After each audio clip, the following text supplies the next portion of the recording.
Abrimos nuestros ojos para contemplar un nuevo día y abramos los ojos de nuestro corazón para que el Espíritu Santo entre y nos permita recibir la palabra con fe, con esperanza y que se reproduzca en frutos de amor, de caridad, especialmente con los demás, nuestra familia, nuestros seres queridos y todos aquellos que son cercanos a nosotros. Un abrazo de corazón para todos y gracias por recibir este mensaje en sus vidas. Gracias a aquellos que lo comparten y que el Señor permita que esta semilla sencilla como queremos que se difunda, sea una semilla que haga mucho bien en el corazón de todos, porque al fin y al cabo es la semilla de la palabra de Dios. En este 24 de julio, viernes, el Evangelio según San Mateo nos dice: en aquel tiempo dijo Jesús a sus discípulos: escuchen la explicación de la parábola del sembrador. Si uno escucha la palabra del reino y no la entiende, viene el maligno y le arrebata lo sembrado en su corazón. Ese es lo sembrado al borde del camino. Lo sembrado en terreno pedregoso es el que escucha la palabra y la recibe enseguida con mucho gozo, pero no tiene raíz, es inconstante. Llega la tribulación o la persecución por causa de la palabra e inmediatamente falla. Lo sembrado entre las espinas es el que escucha la palabra, pero las preocupaciones del mundo y la seducción de la riqueza y los placeres la ahogan y no le permite dar fruto. Lo sembrado en tierra fértil es el que escucha la palabra y la entiende. Ese da fruto del 100, del 60 o del 30. Palabra del Señor. Gloria a ti, Señor Jesús. Hermanos, este evangelio que lo tenemos muy fresco porque apenas hace 2 domingos lo proclamamos, inicia con la parábola como tal del sembrador. Luego, antes de la explicación, el Señor Jesús le va a explicar a los apóstoles el porqué de las parábolas, que lo meditábamos ayer. Las parábolas son la manera sencilla de explicar la grandeza del reino, pero para entender esa sencillez, lo decíamos ayer, pues el corazón tiene que ser sencillo y no tiene que ser arrogante ni orgulloso.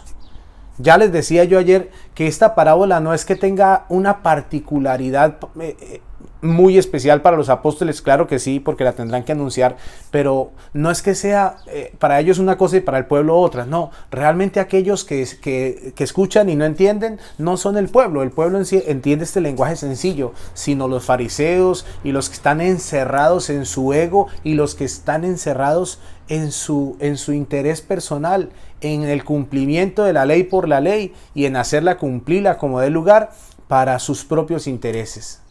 Pues bien, hoy el Señor explica la parábola del sembrador y ciertamente se la explica a los apóstoles, y eso tiene una razón de fondo de que se la explique en particular a los apóstoles.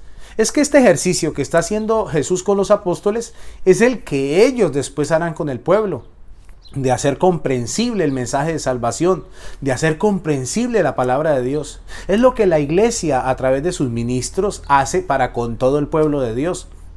Es lo que el Señor me permite a mí, a través de estas reflexiones y estos pequeños videos, hacer con ustedes. Tratar de hacer comprensible la palabra lo más que se pueda para que la podamos vivir, para que llegue a nuestros corazones y para que esa palabra dé fruto. Entonces, ahí entendemos por qué aparte le explica a los apóstoles. Esa es la misión de los apóstoles, difundir la semilla. Pero difundir la semilla como el sembrador que siembra la semilla, pero coloca el abono y coloca el agua y coloca otros aditivos para que esa semilla germine bien. Pues eso es lo que tendrán que hacer los apóstoles y eso es lo que el Papa, los obispos, sacerdotes y todos los que nos dedicamos a la misión de evangelizar, pues tratamos de hacer con la palabra de Dios. Ahora, antes de entrar al tema de los terrenos y eso, miremos al sembrador, porque aquí vemos un sembrador con una particularidad, la esperanza. Este sembrador, que es el Señor, tiene esperanza de que su semilla germine en todos los campos. En todos los campos, por eso vemos que no se frena al momento de lanzar la semilla, incluso en el camino donde sabe que puede pasar la gente y pisotea la semilla. Aquí vemos un sembrador con esperanza, con la esperanza de que esa semilla caiga en todos los corazones y la entiendan. Aquello de dar fruto de dar fruto a la palabra significa entenderla y ponerla en práctica. Eso es dar fruto.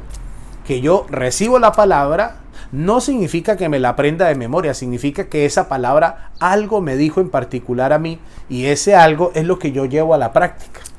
Y me gusta mucho porque este sembrador no la piensa, sino que lanza su semilla entre las piedras, entre las espinas, sabe que son terrenos inapropiados al camino, pero él tiene la esperanza de que todos en el mundo recibamos la palabra algún día y nos abramos a la palabra. Pero en ese terreno del camino, pues vemos a aquellos que bloquean la palabra, que no la dejan entrar, como los fariseos en aquel entonces, no dejaron entrar, ese corazón está más duro que una piedra. O como aquella palabra que cae entre las piedras, que hay un poquitín de tierra. Eso significa aquellos que reciben la palabra pero no hay un proceso de fe. Es decir, viven como de fogonazos, como cuando se enciende fuego con gasolina, que lanza una llamarada fuerte pero al momentico se apagó. Y esa puede ser la situación de muchos en la fe. O aquellos que le pueden más las preocupaciones y las cosas del mundo a la palabra. Pero la esperanza está en que todos demos fruto, porque entendimos la palabra y la ponemos en práctica. A todos que el Señor los bendiga en el nombre del Padre y del Hijo y del Espíritu Santo. Amén.